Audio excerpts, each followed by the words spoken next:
شروع کرتا ہوں میں اللہ کے نام سے جو بڑا مہربان نہایت رحم کرنے والا ہے۔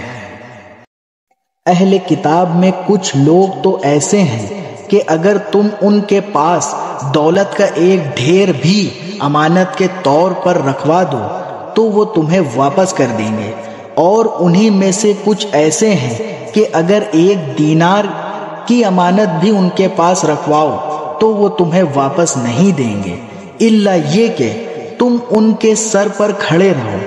ان کا یہ طرز عمل اس لیے ہے کہ انہوں نے یہ کہہ رکھا ہے کہ جاہلوں یعنی غیر یہودی عربوں کے ساتھ معاملہ کرنے میں ہماری کوئی پکڑ نہیں ہوگی، اور اس طرح وہ اللہ پر جان بوجھ کر جھوٹ باندھتے ہیں۔ بھلا پکڑ کیوں نہیں ہوگی؟ قاعدہ یہ ہے کہ جو اپنے عہد کو پورا کرے گا اور گناہ سے بچے گا تو اللہ ایسے پرہیزگاروں سے محبت کرتا ہے۔ اس کے برخلاف جو لوگ اللہ سے کیے ہوئے عہد اور اپنی کھائی ہوئی قسموں کا سودا کر کے تھوڑی سی قیمت حاصل کر لیتے ہیں، ان کا آخرت میں کوئی حصہ نہیں ہوگا، اور قیامت کے دن نہ اللہ ان سے بات کرے گا، نہ انہیں رعایت کی نظر سے دیکھے گا، نہ انہیں پاک کرے گا، اور ان کا حصہ تو بس عذاب ہوگا انتہائی دردناک۔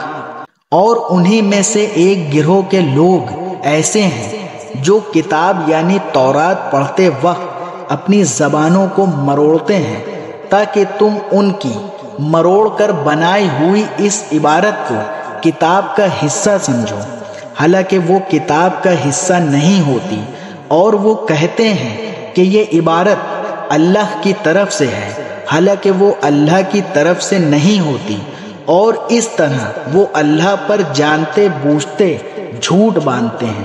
کسی ایسے انسان کو جسے اللہ تعالی کتاب و حکمت اور نبوت دے یہ لائق نہیں ہے کہ پھر بھی وہ لوگوں سے کہے کہ تم اللہ تعالیٰ کو چھوڑ کر میرے بندے بن جاؤ، بلکہ وہ تو کہے گا کہ تم سب رب کے ہو جاؤ، کیونکہ تم جو کتاب پڑھاتے رہے ہو اور جو کچھ پڑھتے رہے ہو اس کا یہی نتیجہ ہونا چاہیے۔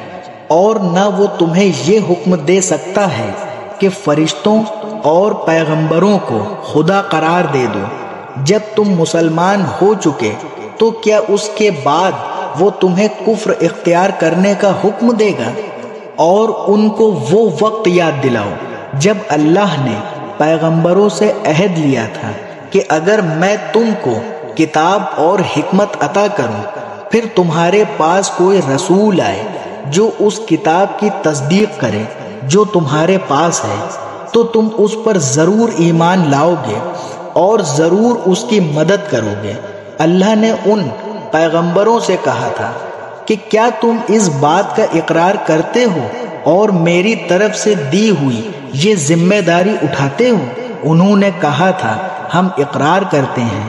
اللہ نے کہا تو پھر ایک دوسرے کے اقرار کے گواہ بن جاؤ، اور میں بھی تمہارے ساتھ گواہی میں شامل ہوں۔ اس کے بعد بھی جو لوگ ہدایت سے منہ موڑیں گے تو ایسے لوگ نافرمان ہوں گے۔ اب کیا یہ لوگ اللہ کے دین کے علاوہ کسی اور دین کی تلاش میں ہیں؟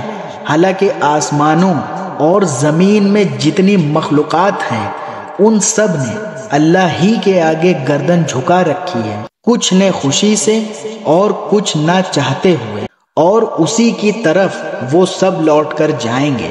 کہہ دو ہم ایمان لائے اللہ پر اور جو کتاب ہم پر اتاری گئی اس پر، اور اس ہدایت پر جو ابراہیم، اسماعیل، اسحاق، یعقوب اور ان کی اولاد پر ان کے پروردگار کی طرف سے اتاری گئی، اور ان باتوں پر جو موسیٰ، عیسیٰ اور دوسرے پیغمبروں کو عطا کی گئی۔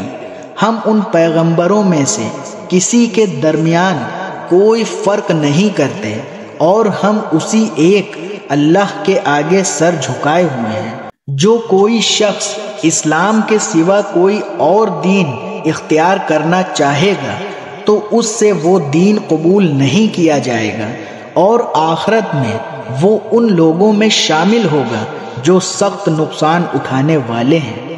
اللہ ایسے لوگوں کو کیسے ہدایت دے جنہوں نے ایمان لانے کے بعد کفر اختیار کر لیا، حالانکہ وہ گواہی دے چکے تھے کہ یہ رسول سچے ہیں اور ان کے پاس اس کے روشن دلائل بھی آ چکے تھے۔ اللہ ایسے ظالموں کو ہدایت نہیں دیا کرتا۔ ایسے لوگوں کی سزا یہ ہے کہ ان پر اللہ کی، فرشتوں کی اور تمام انسانوں کی پھٹکار ہے۔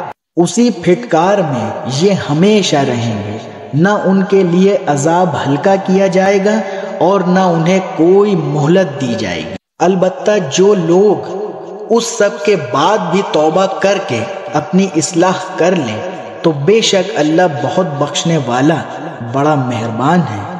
اس کے برخلاف جن لوگوں نے ایمان لانے کے بعد کفر اختیار کیا پھر کفر میں پڑتے ہی چلے گئے، ان کی توبہ ہرگز قبول نہ ہوگی۔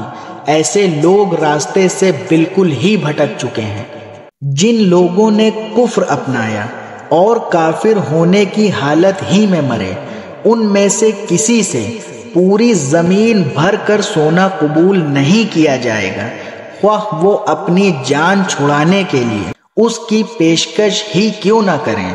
ان کو تو دردناک عذاب ہو کر رہے گا اور ان کو کسی قسم کے مددگار میسر نہیں آئیں گے۔